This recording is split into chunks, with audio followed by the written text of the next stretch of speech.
Hi, Brian Burris with The Modern Contractor. Welcome to episode 6 of the Modern Contractor podcast. Today I'm lucky to have who I consider a friend on the podcast, and her name is Elizabeth Howell, and she is in charge of Pella Corporation's Pella Certified Contractor Program. And Elizabeth, I want to thank you for being here. Absolutely. It's my pleasure, Brian. So I'm going to just start off with the simplest question. Why don't you just give your little bit of an intro and a little bit of your experience with Pella and what you're doing today with Pella. Awesome. Excellent. So yes, I currently manage the Certified Contractor Program for Pella Corporation. And so that's a national certified contractor program that's offered, like I said, across the nation. I had started with Pella. It's hard for me to believe this, but I'm going on my 10th year. This will be my 10th year with them. And had originally began in a role of business development with Pella, and have a long history of business development background and inside sales and account management before coming there. And it wasn't too long into my career with Pella that they had asked me to lead the contractor program. And I was absolutely thrilled when that offer was given to me. And because, so I do definitely have an interest in business development professionally, but also personally. I'm a contractor's kid. I use that kind of as my street cred, right? My parents owned a commercial painting company in central Iowa for decades, and was part of that small business family company, and seeing my dad grow that from pretty much just himself up to over 60 guys on his payroll when he sold out and retired to Florida. And so I'm very well versed in knowing what it takes for these kind of American dreamers, in my opinion, that are starting businesses, that are running small companies on their own or out there. And it really is a great personal passion of mine to help these business owners with solutions and bring something that's a great partnership to help them with their success. So really love what I do. And honestly, it just continues to challenge me and stretch me and change as the markets have changed, as our contractor base is changing and growing. And so it's really a wonderful challenge, both personally and professionally. Where do you see the PCC program going over the next few years? Well, that is a great question. Our contractor program has continued to evolve. So it was relaunched or launched in 2017 when I had taken it over. And we had editions of it or renditions of it for several decades, but it had gone completely dormant. And when we were looking at what we wanted to provide trade, replacement, and remodeling contractors, we started out by doing a ton of different survey work, and I was kind of handed over this foundation when they'd asked me to start running it, that included, our brand and our logos and some co-branding funds and a few program partners, and kind of given what I'm thrilled to say was free reign to grow and change the program into what it is. And so every year, we really try to evaluate what's important in the marketplace, what's happening in the marketplace, what's important to our contractors. I always truly mean this and say this, Brian. If it's important to our program members, it's important to me. Doesn't mean that we're always going to change and evolve the program to offer something that might answer a specific need or something that's unique. But it does mean that we're always looking at what are going to help our contractors to be efficient, to grow their business, to be a good partner, to have an excellent customer experience with Pella. And that is one of the things at Pella Corporation that we are very much going to be focusing on over the next 3 to 5 years is our trade customer experience. And so along with that are going to come even better tools and services and features that clearly are going to go hand in hand with our best contractors in the nation, which are our Pella Certified Contractors. We have, even this year, we've got 2 or 3 pretty big initiatives that we'll be rolling out that I'm really, really excited about. And so to sum it up, we're going to do the same things that we've always done, right? We're going to continue to evolve the program to be important and helpful and beneficial to the contractors that take advantage of it, and help them to grow their entire business. That's our goal, is to help them grow their entire business. Great. You know that I obviously talk to a lot of contractors. This podcast is devoted to contractors. So I'm going to kind of call the PCC program your business. Okay, so it's your business now. But first, I did have one other question. Can you tell me something going back to your family's commercial painting business? Can you tell me something that you can remember that your family did to differentiate your company from competitors? Actually, I can. My dad was very thrifty, extremely thrifty. And he taught me really early about payroll and the importance of being able to make payroll, and particularly in commercial projects where the payday can be several years down the road, right? And having to make payroll is extremely important, and how to save on that cost. And so the tipping point of his business really came when he won some extremely large projects at Iowa State University the year before I went to college there. And so here he has this 17-year-old daughter who had nothing to do, I guess, that summer better than drive a 67 Ford full of paint every morning at 7 a.m. up to Ames, Iowa, so that he didn't have his contract or his painters, his trade painters, hauling materials back and forth, right? And it was kind of a bummer for me, but what it taught me was a couple things. One, that, everybody is involved in that business when it's your family business, right? You do what you got to do, and even after I had my own career, still was contributing to helping my parents. But also, I was very cheap payroll, and payroll can get pretty big when you've got 60 people on the payroll. And I think, Brian, probably one of the most interesting parts of that story was when my dad did sell his business, and he was known to be pretty frugal, right? That was just one example, but. Some of his painters, after he'd sold his business, they came back to me. I ran into them, and they told me how much they appreciated that they never had to worry about their paychecks clearing when they worked for my dad, and that they really appreciated. Like he was pretty frugal, and they recognized that, and sometimes it was a problem for them, but that they really appreciated him making sure that they were all taken care of, and so were their families. And so I think that was probably one of the lessons, that, and that it is a family business. And many of those painters I see and talk to today, I know them, and I knew their wives, I knew their kids, right? And just really being in that together was a fabulous experience. So I talked about it. The PCC program's your business now. Yes, yes, it Tell is. me about the most expensive mistake you made in your budget and what you learned from it. I thought about that question, Brian, and the example I have, it is not relevant to my career at Pella.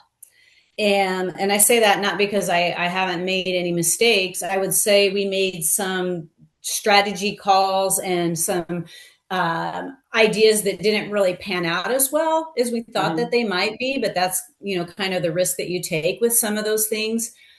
There's an example, though, that I had in my previous business life that had taught me some significant, valuable lessons. That was a costly error, but it wasn't at Pella.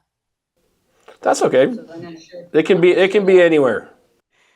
Well, one thing was for sure when I was thinking about that, as I was thinking about that for this podcast today, the hardest lessons that we learn are the ones that we remember the most, right? And so, and as I was thinking about that question, it was like, oh, I remember those details to this day. And it's been quite a while back. And it was when my team actually had discovered an invoicing error on one of our customers' invoices that went back quite a ways. And they would not have actually known about this error. And when I had asked my VP, I told her that we had discovered this, and that we needed to figure out what we were going to do with it. And she had told me to bury it, not to bring it up, that we didn't want to issue a refund of that size. That was not something that we were interested in doing. And that was a hard thing for me, Brian, because I understood why we wouldn't want to have to write that check. But I also knew that I really just couldn't face my customers nor my team, with something like that. And so what I did then was I figured out a way to kind of make it right by the customer, but not technically write a check. So that made my boss happy, right? We didn't have to write the check, but it made the customer whole. And I did the lion's share of the work to do that. And it helped mitigate the cost, right? But it did teach me a lesson about myself. And, we always say that character and having integrity one of the most important things that you can have. But when you really are faced with that, and I was seriously faced with that. When I went back and told my boss I wasn't doing that, I was fully prepared that I was going to be fired, right? And I had a long-standing career at this organization. And so I wasn't fired, but it did really make me put my money where my mouth is, and really own my character and whether or not I am who I say I am, and that I truly have integrity. And the result of that really was kind of good, because it not only demonstrated to my customers, right? First and foremost, they know that I'm going to do the right thing and that they could trust me. But it also, with my team, right? They seen that, that's not that we're going to do the right thing by our customers. We're going to own our mistakes, and we're going to figure them out together. But also, it taught me about, and it gave me a great opportunity with where I'm at now, about company culture and toxic bosses or toxic environments, or folks that I'm just really not willing to work with or for, and was a catalyst for change for me. And so while the entire thing, I mean, it was not a good situation, and it was really tough to get through. And it was actually, in the long run, one of the better things that happened. I had a situation, I think I talked about it on the last podcast, so I probably won't go there again.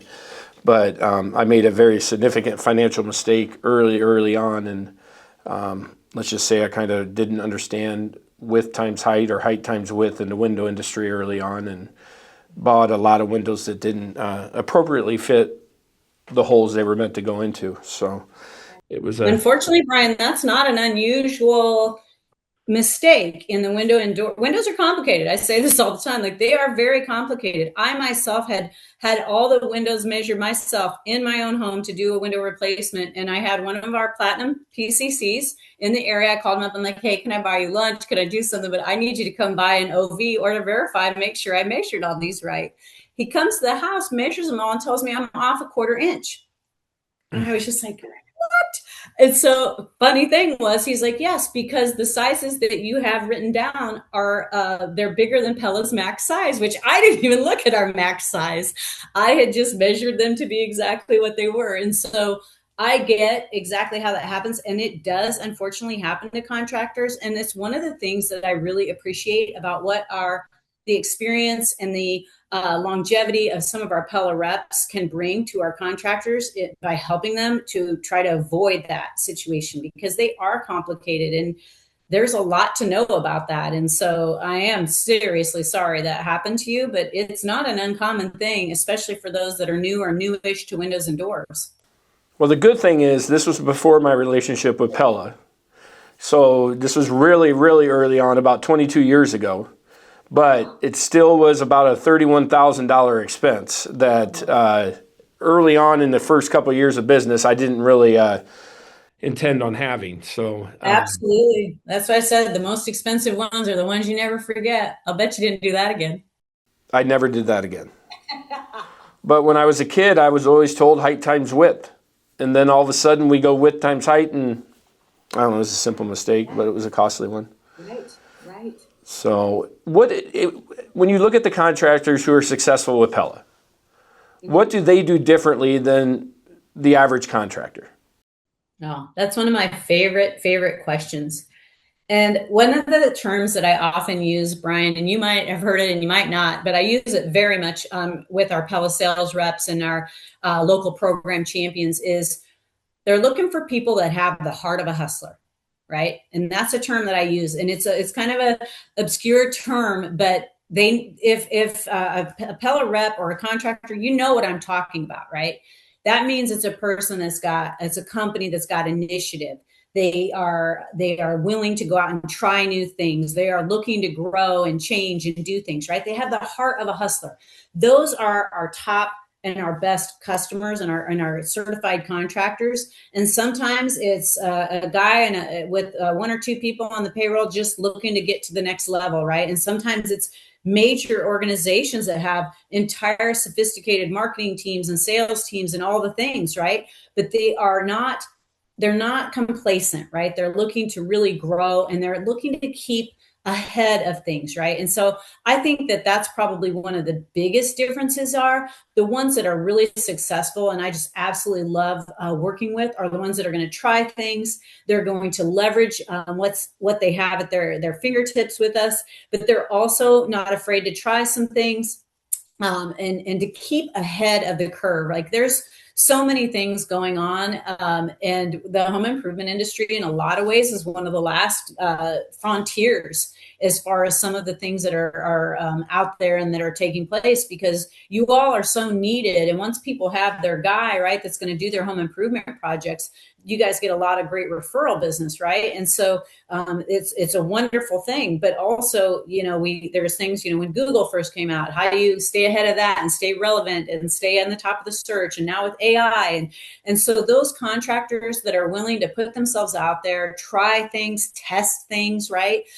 Those are some of our best contractors, and it's absolutely just fun to work with you all, right? Because that's where I have the most fun, right? Is let's try some things, let's get in this together and see how it works. Let's do some different things, and then let's share that with one another. And so those are some of the examples I would say of our most successful contractors. Okay, so these successful contractors, from a homeowner perspective, what does it mean to a homeowner to hear the Pella Certified Contractor? Oh, absolutely. From the homeowner's perspective, Brian, unfortunately, it is a matter of the fact that there are still home improvement companies, contractors that are shady, right? And so people are hesitant, especially when you're talking about large projects or big hole in the side of your house or a lot of money, or if we think windows are complicated, I can only imagine what homeowners can think and get overwhelmed with. And so when they hear that a contractor within the Pella Certified Contractor Group is listed on our website with all their credentials, they're insured, they've been background checked, they're endorsed by us, right? So they have this extra sense of assurance and trust, because Pella has put our name right there alongside this contractor's company, right? And we're saying, hey, this contractor should be able to do your Pella project and do that well, and make sure that the installation, not just the product is awesome, but that the installation is really going to stand up and meet your expectations, and you're going to have a great experience with them. And especially when you get to our elite and our premier tiers and those contractors that are doing hundreds of Pella jobs every year, it's really a credit to the great work that they're doing. But we're just kind of standing there saying, yeah, these are the best of our best. So you had mentioned AI, and we're just finally, not finally, we're getting pretty deep into it. We're looking into all the options. I'm incredibly intrigued by it, and I think it is going to be, in the home services industry, I think it's going to be a game changer. And again, those companies, those contractors that go out and are first to implement, it's amazing what it can do. We're using it in a creative sense at Beverage Home Solutions, but we're also starting to incorporate a lot of content. There's just so many uses for it. Is Pella, I'm sure they are, but are there different areas where Pella is really looking into that in the program or just as a corporation? I would say right now it's primarily within Pella Corporation, right? There are places where we use it to the same in the same ways that you are a little bit on creative and on creating different assets and materials and testing things. We might use that from the contractor program perspective. But some of the more exciting and interesting things that Pella Corp is using AI for are in quality and assurances within the plants, right? And so having AI doing double checks and being able to verify information of an order and what's actually being put out or what's going onto a truck, and being able to make sure that our quality and our standards of efficiency are improved in the plant. That's where we've had some really big and exciting advances with AI. We are also starting to use that in different ways of testing, to your point, with marketing and ads, and starting to incorporate that there. It's one of the topics that we're going to touch on, and we have a guest speaker at our National Platinum Summit. So that's a summit for our contractors that are at our platinum tier, our upper tier and above. And we are going to be talking with, we've got a specialist that's coming in with that, a gentleman in the home improvement space who's going to talk about the ways to make sure that our contractors, we're helping them to do the things that you're already doing and trying, right? But helping all the contractors hear from their experiences, what is definitely going to keep them ahead of that AI curve and keep them relevant as that becomes a large initiative that's going to change the way that homeowners view you, see you, and get information and about you. I don't know about you, Brian, but I use Chat GPT nearly every day, and you can get some fairly deep and tremendous information from that without ever hitting Google once. I'm switching over. I don't think I've done a Google search in a while, but I just find it's just amazing. I mean, if you haven't done it, what you can put in for prompts and what it can tell you, it's really, really unique and kind of amazing. And I'm guessing who you're referencing. I watched about 6 videos yesterday with him in it in regards to AI. So I'm guessing I know who that is, but I'll let you keep that till the time. But so one thing I wanted to ask, is there a particular book or a podcast or anything like that that you would highly recommend for a contractor to read or listen to? Is there anything that you find within the industry that just has a lot of knowledge? Right. So I would say you might find this surprising, but I do follow a lot of our contractors, right? Just their Instagram and socials, right? And so I follow a lot of our contractors. But I would say, as it relates to podcasts and information that way, there are a couple. Obviously, the Modern Contractor is something that I'm following and watching along with and learning.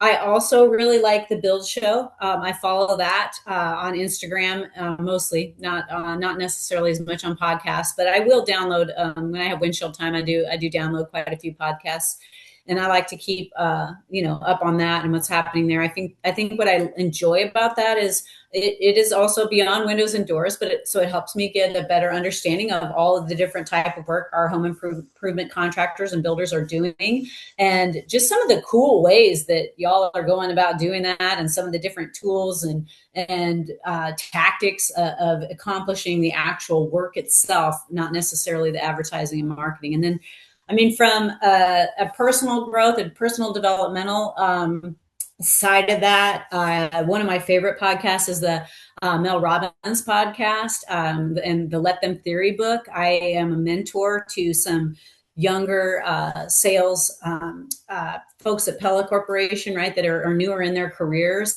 And one of the things that we do is we listen to that Mel Robbins podcast, and we've been working through a book club. I've been working through a book club with them, and about the Let Them Theory and how that can be beneficial as a person in your personal growth of letting other people do what they do while you do what you need to do, right, and what matters there. So those are probably some of my favorite things. Awesome. What about, I have a quote. So we're kind of trying to do this in every podcast, is have a quote and just get what your perspective is on it. And you have no idea what I'm about to say because I didn't provide this to you ahead of time, I don't think. So, and I don't have the actual author, but this, considering when we were talking about the PCC program and the level of contractors and how many of them are great business owners and they're growing businesses, but a lot of our industry is doing something that is kind of exactly the opposite. So a lot of our industry is racing to the bottom. Okay, and the quote is, racing to the bottom is no fun. We obviously know that. And the reason it's no fun is you might win. Right. What does that mean to you in regards to the contractor program? I would say that the race to the bottom, from my perspective and my lens, Brian, is often the contractors that have a difficult time being able to present and sell and understand the value of a premier window and how to sell that, right? And so they are competing at the lowest prices. They are cutting their prices. They are going in and giving big discounts. And sometimes that's such a dangerous game, because if you're that close to profitability, we both know one thing goes wrong and you're already in the red on that project, right? And so I would say one of the biggest races to the bottom that I see are in contractors not giving themselves enough credit and enough opportunity to learn and be able to efficiently and effectively sell a premium product, and why that product and their service are both worth that, right? It seems like they're more afraid of losing the project, right, than losing money, which they want to win the project so bad that they're doing that, and they're not making any money. And so to me, that's where I see some of the difficulty or the race to the bottom. And the way that we try to help is try to help them improve their sales process, make sure they have a sales process. That's another thing, right? And that they're honing in on that, but making sure that they're able to really effectively sell a premium product and ask what it's worth and what they're worth. Yeah, I think that's the hard part is people, I think a lot of people worked for another contractor and then they go start their own. They're not necessarily a business person, but they think they can do it. We have a lot of technicians that are starting contracting business. They were window installers. And I think at the Modern Contractor, those are the people that we're really focusing in on, is people who might have been a great technician, but just doesn't know how to grow a business. People who don't know how to take that next step. And I think you probably hear that a lot from PCC, those maybe not the elite level, but the ones just right down in there, like, how do I grow? What's the next step? What do I do next? And that's what we're kind of trying to really work on here. Can you give some specific, do you have any specific example of a company over the last 4 or 5 years that was at that point and just really took it to the next level and what they did to do that? I would say the example that I have, and you're absolutely right, Brian, the words that I use are the tipping point, right? And so where are they at in the tipping point? Are they comfortable? Are they comfortable with this many people in their crews and their teams, and they're making this much money? But if they go past that tipping point, that means they're going to have another crew and more team members, and they have to bring in all this business to offset the extra overhead of keeping that team going, back to the payroll, right? Kind of thing. And that's where I see a lot of times the contractors that are very conservative are going to pull back the reins, right? And they're going to be afraid. They're going to be afraid, and they're right to be afraid, right? That's a big risk of taking yourself to that next level and that tipping point. But those that embrace that, right, and really have a plan for it, right? They plan for it. They know what they're going to do. They know what they need to do, and they have a plan to do that. That's the ones that seem to really get through that tipping point and just explode. And some of the examples that I've seen of that have worked out very well are contractors that go into expand their markets, right? Or go into markets where really they're underserved or not served at all, right? And so they're willing to go out maybe a little bit farther, or they're willing to go into markets that are completely underserved, right? And so that market expansion is one way. And sometimes it's not that far away. I mean, I think we've even had conversations about, where are some markets that are close to the one that you serve right now that really aren't that far away, that might be a place where you could play or dabble, right? And give it a try. And that's one of the biggest things that I feel like is it can help with the tipping point. It can help them to understand that. But I think really the ones that work with someone or have someone that has the credentials and criteria about the business components of that, the business aspects, it's kind of like, fill your gaps, right? We all have our strengths and our weaknesses. And I'm not afraid to call it a weakness, right? It's a weakness. I don't have it, but I've got to find that and insulate it with someone that does. And when you can do that, right, you can't expect someone to be everything. They might be a great in the field. They might be a great salesperson. Sometimes they have many different areas where they're really good, but there comes a place where you're just probably not going to have the experience or the education or the skill sets that's going to be able to cover a certain aspect of it. And just don't be afraid. Just find the people that can help you, right? And help you. And maybe you haven't even figured out the tipping point, right? That's the first place to start is, where is the tipping point? What do I need to do? Prepare for that and get some help. There's tons and tons of experts. And one of the things I love most about this job is watching when they take that chance or when they decide what that strategy is going to be to win and win more or win bigger, even in their existing markets. And they really invest and double down on who they are and what they're going to stand behind and get their entire brand around that, right? Their marketing, their advertising, their team members, everybody knows this is what we stand for and what we're marching to. And just watching that explode is very rewarding and exciting. And one of the things that when I say that we want to help our contractors, like our goal is to help them grow their business beyond windows and doors. Oftentimes I'll get a call from many of our top tier or just starting out contractors with the program. They're like, hey, Elizabeth, I'm trying to do X, Y, or Z. I don't know. Is there a program partner? I go, we don't necessarily have an official partner, but here's some people I know, or here's some resources that I'm aware of, or some industry experts, right? And so I feel like lean on your people, right? And if you don't have your people, then find out who can help you to insulate those places and bring that heart of a hustler and get after it. I love that you call it the tipping point. That's exactly what it is for so many of these contractors. They're just at that point. I'm working with a small contractor in Iowa, and they really were looking at life balance, and it was the last podcast actually, but they just have to hire somebody so they can do the things they want to do. They just have to, and it's the middle of winter, it's 8 degrees out or whatever. Well, today's actually pretty nice, about 48, but so it's not too bad, but there's so many people right at that position. Or you have these companies that have been around in Des Moines for years and years and years, and they're built the exact same way. And a lot of time they're not real successful. I mean, sadly, we lost a lot this year. There's just a lot of companies that just didn't make it through because, well, one, a lot of contractors focus on a lot of storm damage, and we just haven't had that as like we had in the past. That's one thing at Burrish. We just maybe 2% of our business is storm damage. We're focused on the other market, but. So many people are there, and I'm hoping, to get a chance over the years to help people get out of that tipping point. That's the goal. So let's end this with a little bit of what do you see coming in the window and door industry over the next few years? Well, some of the exciting things are, one of the things I love about working for Pella, when I went to work for Pella, I wanted to work for a premier brand, right? An industry leader. So we always have a focus and an eye towards innovation and, attention to detail and things that we bring to market that our competitors don't, or that we bring first, right? That kind of gets copied.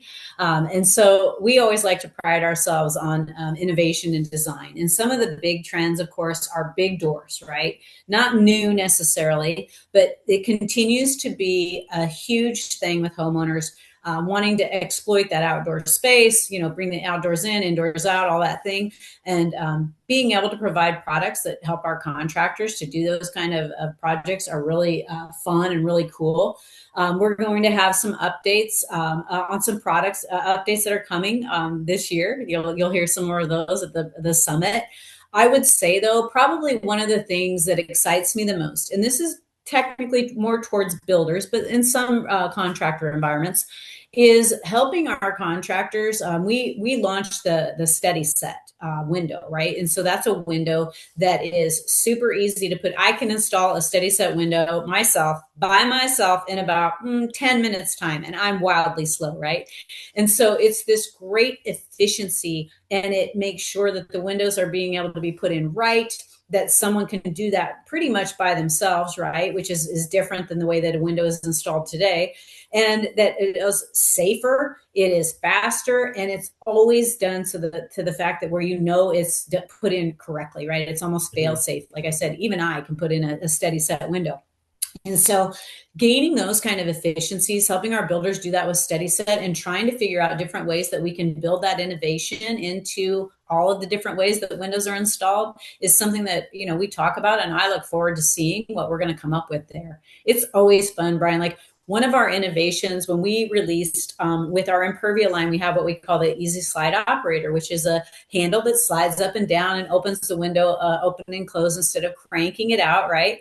And we got asked to come out to the floor at Pella Corporation, and they measured my hand and they had me ask a few different questions. And then they had us try these prototypes of our steady set innovation with this sliding window. And it was super cool to be able to just slide the window open and slide it shut. And it's really starting to just absolutely take off. And one of the funny things about that was later when it was launched and we were hearing about it, I felt really excited because I was part of the test group, right, that got to try that out first. But what was so surprising was when we did that concept test, the homeowners came back and said it's too easy.